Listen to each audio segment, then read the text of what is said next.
প্রসেনজিৎ চট্টোপাধ্যায়কে নিশানা করে অনেক কথাই এবারে জিতু কামাল বলছেন। জিতু কামাল একের পর এক নিজের আত্মপ্রচার করে চলেছেন। তিনি রাহুল অরুণোদয় ব্যানার্জির যে ঘটনাটা ঘটেছিল তারপর থেকেই তিনি একের পর এক মুখ খুলছেন। তবে প্রসেনজিৎ চট্টোপাধ্যায়কে তিনি নিশানা করছেন। প্রসেনজিৎ চট্টোপাধ্যায় নাকি চাটুকারিতা করে, আর মানে এরকম নানান রকম কথা তিনি বলেছেন। তো আমি কিছু সত্যি কথা এখানে বলবো, মানে কিছু পয়েন্ট, ঠিক আছে। জিতু কামাল, তোমরা ভালো করে জানো যে নিজের ফটোয় মালা পরিয়ে রাহুল ব্যানার্জির ফটোর পাশে বিতর্কে জড়িয়েছিলেন। তিনি বলতে চেয়েছিলেন যে আমিও যখন যেরকম সমস্যায় পড়েছিলাম আমি আর্টিস্ট ফোরামে মেল করেছিলাম, তারা আমার ব্যাপারটা যদি খতিয়ে দেখতেন তাহলে নাকি এই ঘটনা ঘটতো না। এটা জিতু কামাল জানিয়েছেন। নমস্কার, আমি সুপ্রিয় রয়েছি তোমাদের সঙ্গে। আমাদের ইউটিউব চ্যানেলটাকে সাবস্ক্রাইব করে দাও, ভিডিওটাকে একটা লাইক দাও। দেখো, জিতু কামাল এই যে ফটোয় মালা পরানো, এটা নিয়ে অনেকেই কটাক্ষ করেছেন, তবে সেখানে আমি সমর্থন করেছিলাম যে সত্যিই তো আর্টিস্ট ফোরাম সবার কথা শুনবে। আর্টিস্ট ফোরামে যারা সদস্য আছে বা যে কোনো মানুষের, টেকনিশিয়ান বলো, যে কোনো মানুষের যে কোনো সমস্যা তারা শুনতে বাধ্য। মেল করলেও সেখানে গুরুত্ব না দেওয়াটা এটাও সত্যি ঠিক নয়। এবারে ভেতরে এই ব্যাপার আমি ঠিক জানি না, এটা পুরোপুরি অভিযোগের ভিত্তিতে আমার বলা। তো সেই থেকেই তিনি ক্ষোভ উগড়ে দিয়েছেন একটার পর একটা। তিনি আবার সায়নী ঘোষের সঙ্গে বিতর্কিত মন্তব্যে জড়িয়েছেন। সায়নী যে ওই যে আমাদের দেবতার, তারপরে ওই যে বুঝতে পারছো যে প্রোটেকশনটা নিয়ে, কন্ডম নিয়ে মানে বিতর্কে জড়িয়েছে, সেইটা নিয়েও খোঁচা দিয়েছেন জিতু কামাল। তবে প্রসেনজিৎ চট্টোপাধ্যায়কে নিয়ে তিনি যা বলছেন যে চাটুকারিতা করে বেড়ায় প্রসেনজিৎ চট্টোপাধ্যায়।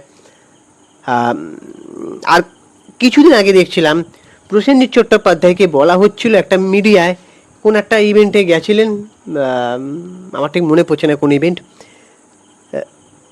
হ্যাঁ, সেখানে প্রসেনজিৎ চট্টোপাধ্যায় বলছিলেন যে জিতু কামালের সোশ্যাল মিডিয়ায় পোস্ট করা নিয়ে, জিতু কামালকে নিয়ে তিনি বলেন যে সোশ্যাল মিডিয়ায় পোস্ট করে যদি সমস্যা সমাধান হয়ে যায় তাহলে 27 বছর ধরে আর্টিস্ট ফোরাম থাকতো না। যেহেতু প্রসেনজিৎ চট্টোপাধ্যায় আর্টিস্ট ফোরামের ওয়ার্কিং প্রেসিডেন্ট, মানে কার্যকরী সভাপতি, রঞ্জিত মল্লিক তার আগের পোস্টে আছেন, মানে তিনি হচ্ছেন অ্যাকচুয়ালি প্রেসিডেন্ট। এবারে জিতু কামাল আরও পোস্ট করেন যে তিনি প্রসেনজিৎ চট্টোপাধ্যায় মিথ্যা কথা বলছেন। তিনি মেল করেও কোনো সদুত্তর পাননি বা সলিউশন পাননি। এটা আমি ঠিক জানি না। প্রসেনজিৎ চট্টোপাধ্যায় নিশ্চয়ই জানেন যে জিতু কামাল অনেকদিন ধরে একটা কিছু বলার চেষ্টা করছেন, বা আর্টিস্ট ফোরাম তো শুধু একার প্রসেনজিৎ চট্টোপাধ্যায়ের একার নন।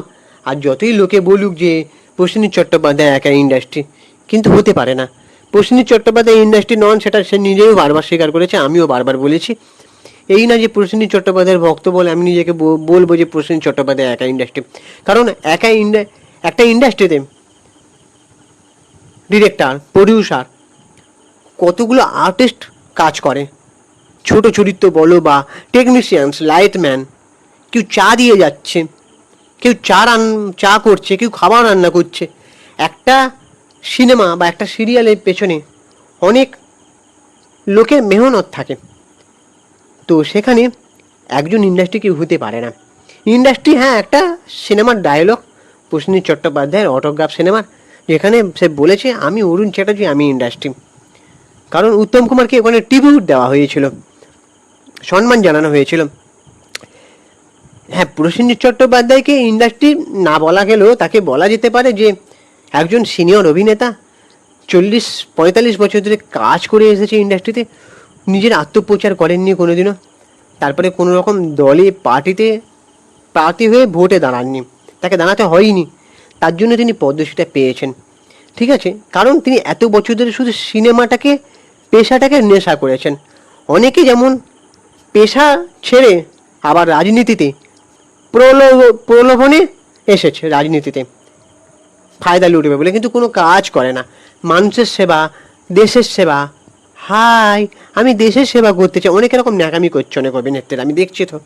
যাই হোক, তো প্রসেনজিৎ চট্টোপাধ্যায় যদি চাটুকারিতা করে থাকে কোনো দলের, উনি যেখানে বলছেন, যেরকম এখানে লেখালেখি হচ্ছে, মমতার চাটুকারিতা করেছে, এমন নানান রকম আমি দেখছিলাম। তাহলে আমি এবার একটা কথা বলি, প্রসেনজিৎ চট্টোপাধ্যায় পলিটিক্সের জোরে, চাটুকারিতার জোরে নিজের দেবী চৌধুরী সিনেমাটাকে হিট করাতে পারলেন না কেন? দেখো, আমি এখানে প্রসেনজিৎ চট্টোপাধ্যায়কে সাপোর্ট করছি না, বা আমি তার হয়ে ওকালতি করছি না। আমি জাস্ট একটা কথাই বলতে চাইছি, প্রসেনজিৎ চট্টোপাধ্যায় একজন অভিনেতা, সিনিয়র পার্সন, ওয়ার্কিং প্রেসিডেন্ট হলেও তার হাতে সবটা থাকে না। ফেডারেশনের সভাপতি যিনি ছিলেন স্বরূপ বিশ্বাস, ওনার দাদা অরূপ বিশ্বাস, উনি আবার একজন মন্ত্রী। তো তারা, ক্ষমতাটা তাদের কাছে ছিল, ক্ষমতাটা কেউ কাউকে দিয়ে রেখেছিল। তো সেখানে প্রসেনজিৎ চট্টোপাধ্যায়েরও কিছু করার ছিল না। একটা ঘটনা মনে পড়ে যে প্রসেনজিৎ চট্টোপাধ্যায় এবং অনির্বাণ ভট্টাচার্যকে নিয়ে একটা সিনেমা হওয়ার কথা ছিল, মালয়ালম সিনেমার একটা রিমেক। সেটা ভালো সিনেমা, ভালো গল্প ছিল। তো সেই সিনেমাটা হাজার চেষ্টা করেও শুটিং করা গেল না। তো সে যদি চাটুকারিতা করতো তাহলে তার পলিটিক্সের পাওয়ারে সেই সিনেমার শুটিংটাকে চালু করতে পারতো। সিনেমাটা এমন পোস্টপন্ড হয়ে গেল, সিনেমাটা শুটিংই হলো না এখনো পর্যন্ত।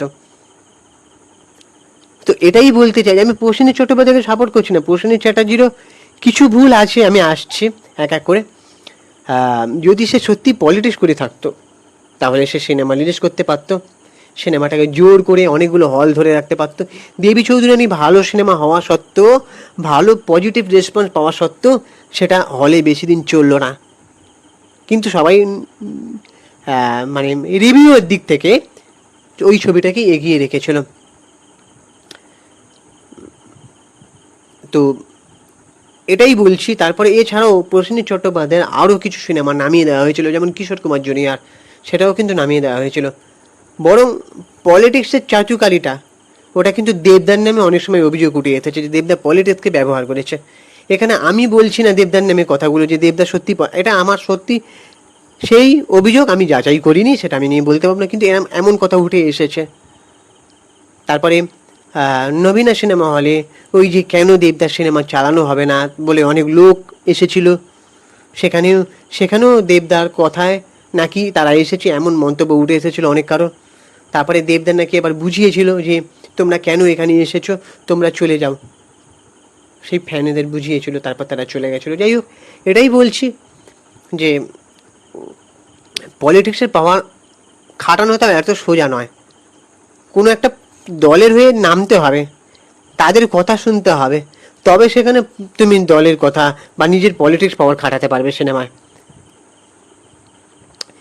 জিতু কামাল যেটা করছেন সেটা নিজের আত্মপ্রচার করে প্রতিবাদ করছেন, সবই ঠিক আছে।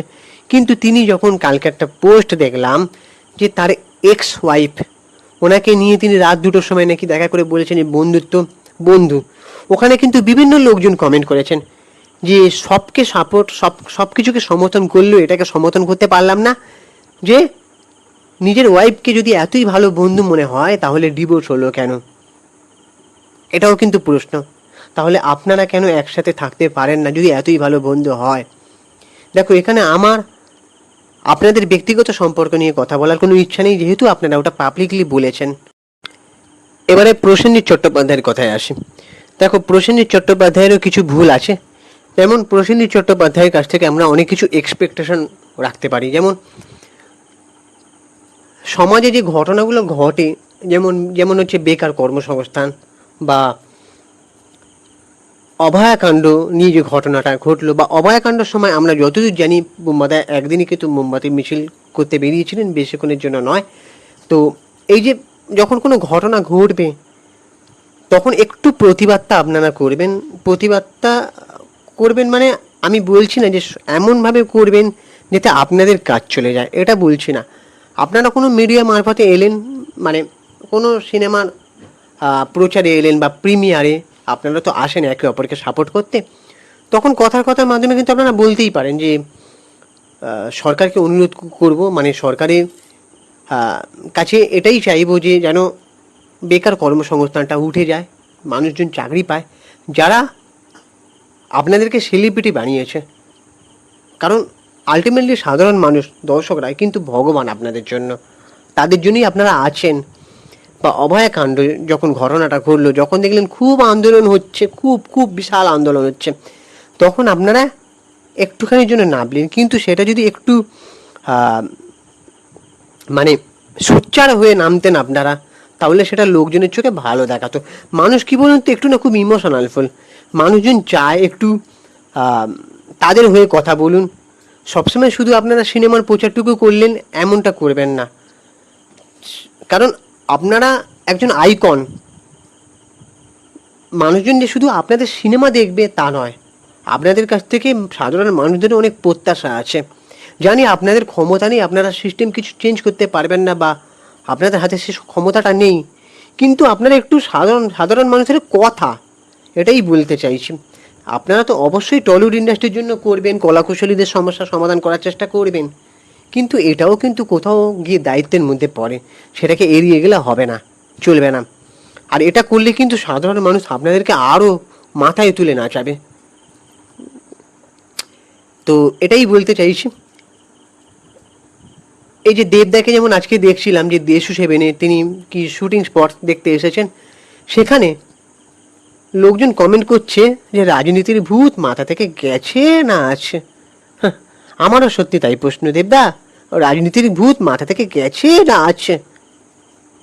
অনেক হলো, অনেক জোর করে এনেছে, আমাকে জোর করে ঢুকিয়েছে, আমি আসতেই চাইনি, মুখ্যমন্ত্রী মমতা বন্দ্যোপাধ্যায়ের অনুরোধে আমি রাজনীতিতে এসেছি।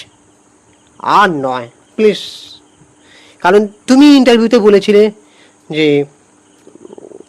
আবার দল বদল করবে, দেব কি সেই ধরনের রাজনীতিতে বিশ্বাসে? প্লিজ আর করো না। আর নতুন করে কোনো ঘাটালের মতন কোনো একটা জায়গার স্বপ্ন দেখিও না যে মাস্টার প্ল্যান হতে চলেছে, এমন করে দর্শককে বোকা বানিও না। আর তুমি নাকি একটা ভিডিওতে বলেছিলি, বেশ ভাইরাল হয়েছিল, যে আমি পারবো না মিথ্যে কথা বলতে মানুষকে, তারপরে তুমি আবার এসেছিলে ভোট মানে পলিটিক্সে।